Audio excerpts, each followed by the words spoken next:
इजाजत है। सरकारी वकील का कहना यह है कि अनीता चौधरी की लाश के पास संजय चौहान का पर्स मिला। हो सकता है बेहोश राधा टंडेल को उठाते वक्त वो पर्स वहां गिर गया हो। अब इनका कहना यह है कि राधा टंडेल ने इन लड़कों के खिलाफ बयान दिया है। यह भी तो हो सकता है कि वो बयान उसे किसी के दबाव में आकर दिया हो। जिस डॉक्टर ने बलात्कार की रिपोर्ट बनाई वो भी खरीदा गया हो। आपकी इन दलीलों से अदालत अपना फैसला नहीं बदल सकती। यह फैसला आप जबरदस्ती इन पर लाद रहे हो।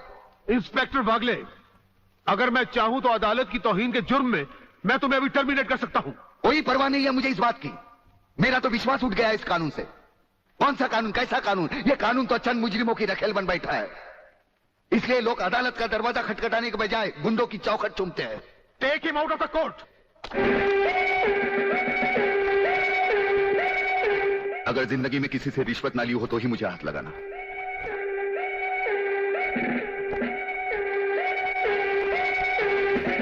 योर ऑनर, मैं इंस्पेक्टर वागले इस केस की छानबीन मैं कर रहा हूं।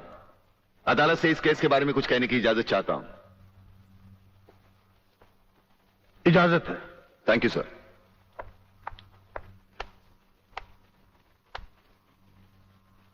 योर ऑनर, इंसाफ के इस मंदिर में आपको न्याय करते हुए कई साल हुए होंगे और इन सालों में आपके सामने रेप और मर्डर्स के अनगिनत केसेस भी आए होंगे। क्या उन अनगिनत केसों में आपके सामने कोई ऐसा केस आया है जहां कत्ल और बलात्कार करने वाले ने जिसके ऊपर बलात्कार किया है उसे खुद अस्पताल पहुंचाया हो? ये तो अभी तक सुना नहीं कभी। सही कह रहा है ये कुछ ना कुछ गड़बड़ जरूर है। बहुत बड़ी ऑर्डर, ऑर्डर। इंस्पेक्टर वागले, मुझसे सवाल करने की बजाय आप इस केस में रोशनी डालिए। वही कोशिश कर रहा हूं सर। अदालत सरकारी वकील की जिन दलीलों को मद्देनजर रखते हुए इन लड़कों की जमानत नामंजूर कर रही है, मैं उन्हीं दलीलों के बारे में कुछ कहने की इजाजत चाहूंगा। इजाजत है। सरकारी वकील का कहना यह है कि अनीता चौधरी की लाश के पास संजय चौहान का पर्स मिला। हो सकता है बेहोश राधा टंडेल को उठाते वक्त वो पर्स वहां गिर गया हो। अब इनका कहना यह है कि राधा टंडेल ने इन लड़कों के खिलाफ बयान दिया है। यह भी तो हो सकता है कि वो बयान उसे किसी के दबाव में आकर दिया हो। जिस डॉक्टर ने बलात्कार की रिपोर्ट बनाई वो भी खरीदा गया हो। आपकी इन दलीलों से अदालत अपना फैसला नहीं बदल सकती। यह फैसला आप जबरदस्ती इन पर लाद रहे हो। इंस्पेक्टर वागले, अगर मैं चाहूं तो अदालत की तौहीन के जुर्म में मैं तुम्हें अभी टर्मिनेट कर सकता हूं। कोई परवाह नहीं है मुझे इस बात की। मेरा तो विश्वास उठ गया है इस कानून से। कौन सा कानून, कैसा कानून? यह कानून तो चंद मुजरिमों की रखेल बन बैठा है।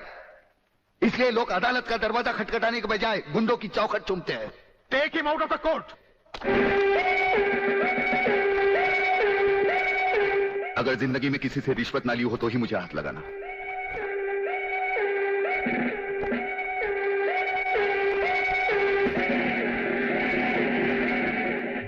इन्हें गिने भुक्कड़ लोगों की वजह से अदालत शतरंज की बिसात बन गई है, जहां कोई भी आकर कानून से खेल सकता है। लेकिन इन खिलाड़ियों को अगर मैंने सच्चा कानून नहीं सिखाया तो मेरा नाम भी शिवाजीराव वागले नहीं। तुम इन 3 लड़कों के केस में कहां उलझ गए?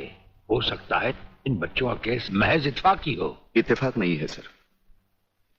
ये कड़ियां भले ही अलग अलग नजर आ रही हो, लेकिन अगर गौर से देखें तो ये सब एक ही जंजीर की कड़ियां हैं, जिसमें एक न एक दिन जीवनलाल टंडेल, रसिकनाथ और गुंडा स्वामी की कलाइयां फंसेंगी। ये इत्तेफाक नहीं है सर, इत्तेफाक नहीं है।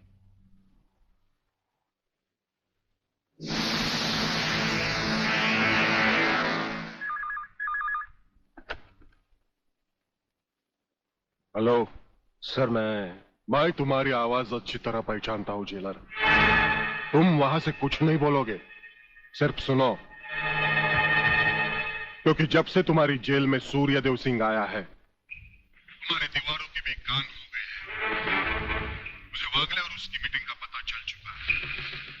वो 3 लौंडों के केस की सीढ़ी बनाकर मुझ तक पहुंचे, उसके पहले उसकी सीढ़ी के हर डंडे को काटकर फेंक दूंगा मैं। सुनो जी।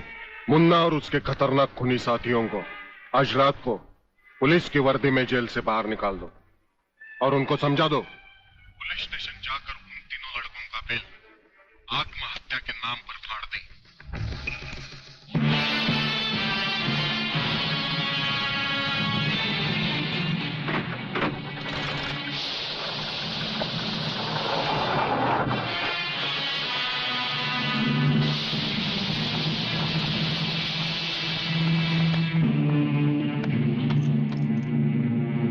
टेलीफोन का वायर काट दो।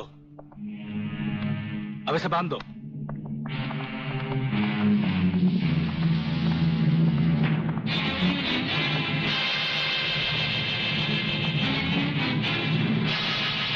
डरो मत, तुम्हारी जमानत हो चुकी है। हम लोग तुम्हें रिहा करने आए हैं।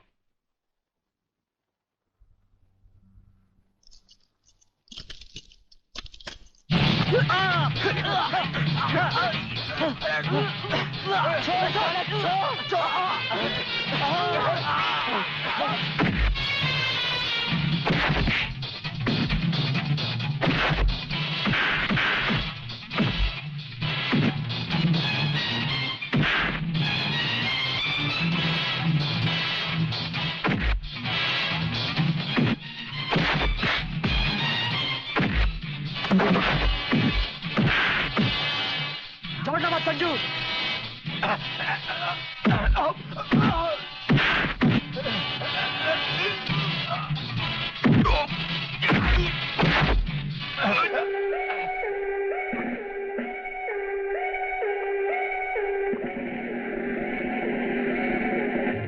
क्या बकते हो? किसने बताया तुम्हें?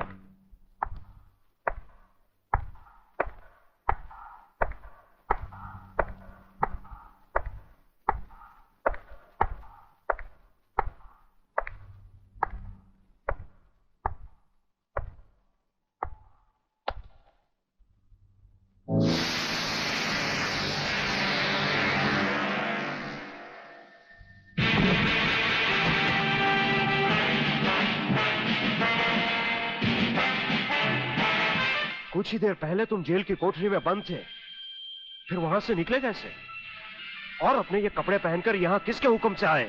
हम अपने हुक्म के खुद मालिक हैं। हम अपने हुक्म से ही अंदर आए थे और अपने हुक्म से बाहर चले जाएंगे। तुमसे अच्छी तरह मिल लेने के बाद। तुम्हें अच्छी तरह मालूम होना चाहिए कि तुम किसके सामने बैठे हो। हमें मालूम है, इसीलिए तो जूते तुम्हारे मुंह के सामने रखे हैं। तुम जैसे गद्दारों से हम नहीं, हमारे जूते ही मुंह लगाते हैं। सूर्यदेव सिंह! ब्रिगेडियर सूर्यदेव सिंह, भूल कैसे गए?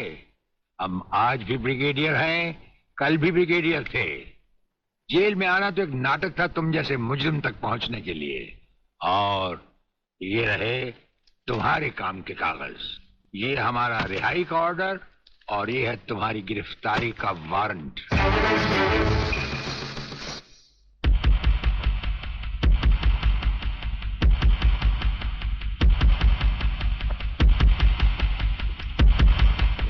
याद करो वो दिन जब तुमने ये वर्दी पहनने से पहले एक कसम खाई थी। याद करो। हम कसम खाते हैं कि हम पूरी ईमानदारी और वफादारी से देश और कानून की रक्षा करेंगे।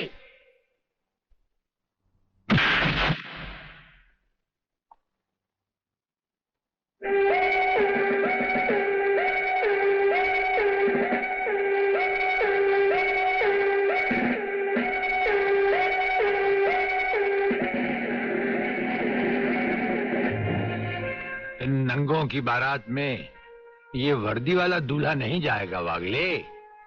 इसके भी कपड़े उतार डालो।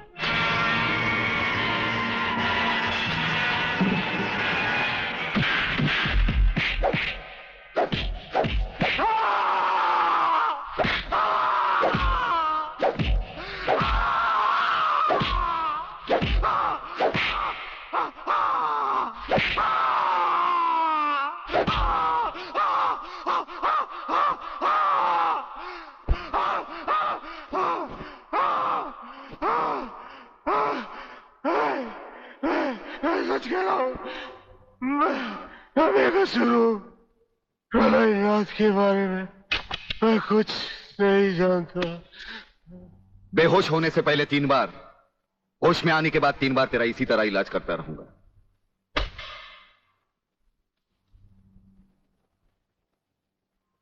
साथियों, तुम लोगों को शायद यह मालूम नहीं, ये प्राइवेट और इमरजेंसी मीटिंग मैंने क्यों बुलवाई। इसलिए कि सूर्यदेव सिंह जेल से छूट चुका है और अब वो खतरा बनकर हम सबके सर पर मंडरा रहा है। मगर 1 साल से पहले वो छूट कैसे गया? उसका जेल जाना एक नाटक था कादर। उसने जेलर और हमारे चारों खूंखार कातिलों को गिरफ्तार करके किसी ऐसी जगह छुपा दिया है कि जिसके बारे में पुलिस डिपार्टमेंट को तो क्या, मुझे भी मालूम नहीं। जीवनलाल, मेरे 4-5 आदमियों को गिरफ्तार करके अगर वो मुझ तक पहुंचने का ख्वाब देख रहा है तो उसका ये ख्वाब मैं कभी भी पूरा नहीं होने दूंगा। अब सूर्यदेव सिंह नाम का बिल फाड़ना ही पड़ेगा। मगर अगर मगर कुछ नहीं चलेगा जीवनलाल। अब 15 अगस्त को ज्यादा दिन नहीं है। जानते हो, सूर्यदेव सिंह हमारे लिए बहुत बड़ा चैलेंज है और बड़े से बड़े चैलेंज के साथ टकराने का प्रलयनाथ को शौक है। तुम तुम्हारी मिनिस्ट्री संभालो, सूर्यदेव सिंह को आज से मैं संभालूंगा।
ड्राइवर, गाड़ी को फौरन किसी गटर के ढक्कन पर खड़ा करो।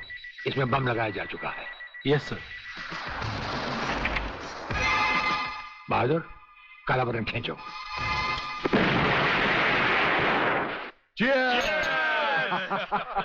पियो, आज जी भर कर पी लो।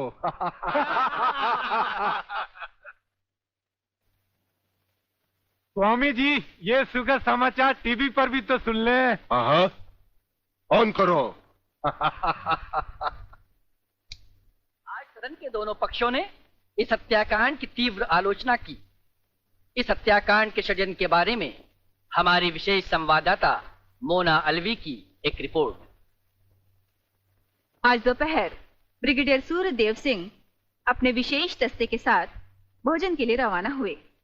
अचानक उन्हें अपनी कार में सिग्नल सुनाई दिया, जो कार में बॉम्ब रखे जाने का संकेत देता है। सूर्यदेव सिंह ने अपनी गाड़ी एक गटर के ढक्कन पर रुकवाई और अपने विशेष दस्ते के ब्लैक कमांडो से ये काला बटन खींचने को कहा। इससे गाड़ी के नीचे का हिस्सा साइड में खिसक गया और धमाके से पहले ही ब्रिगेडियर सूर्यदेव सिंह अपने आदमियों के साथ ही भूमिगत हो गए।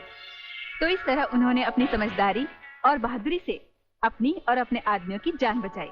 तो आइए आज हम ब्रिगेडियर सूर्यदेव सिंह से आपका साक्षात्कार कराएंगे।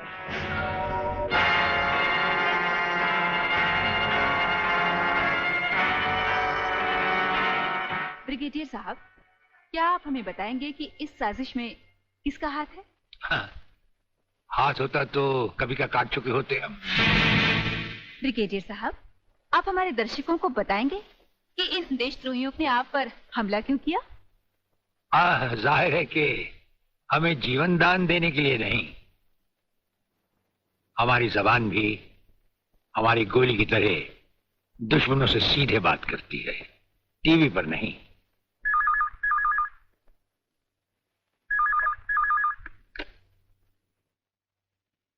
हेलो। ज्यादा आंखें फाड़ कर हमारा न्यूज देखोगे तो जल्दी अंधे हो जाओगे। ये समाचार देखने का नहीं, पैगाम सुनने का वक्त है। हेलो हेलो, तुम फोन कहां से कर रहे हो? तुम तो टीवी पर हो। हम टीवी पर भी हैं और हमारे घर पर भी। गेंडा स्वामी, ये टाइम बम का खेल हम तब से खेल रहे हैं जब तुम्हारे बाप दादा अपने बालों में खिजाब लगाते थे।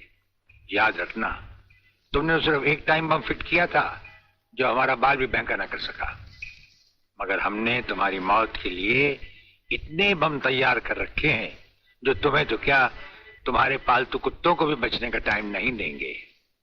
ब्रिगेडियर साहब, क्या आप उन देशद्रोहियों को कोई पैगाम देना चाहेंगे? पैगाम? हमारा पैगाम तो उन तक पहुंच चुका है। हम आपको यकीन दिलाते हैं कि हमें जिंदा देखकर वो अपनी टीवी तोड़ डालेंगे। अबे साले!